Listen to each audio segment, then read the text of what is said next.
সালামু আলাইকুম, সবাই কেমন আছেন? আজকে দুই ভাই অনেক কাজ করলাম।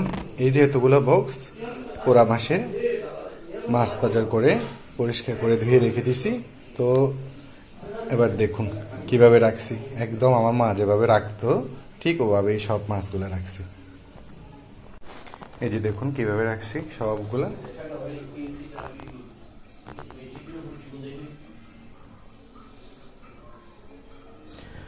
সকালবেলা ঘুম থেকে উঠে নামাজ পড়লাম, মায়ের কবরে গেলাম দুই ভাই, তারপর বাজারে গিয়ে এই সবগুলা করে এনে দুই ভাই মিলে পরিষ্কার করে রেখে দিছি।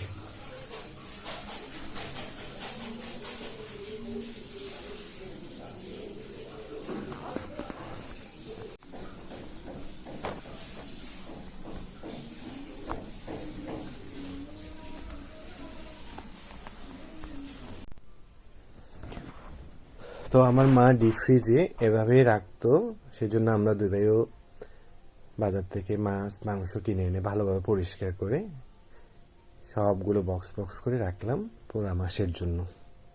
তো সবাই দোয়া করবেন। আসসালামু আলাইকুম।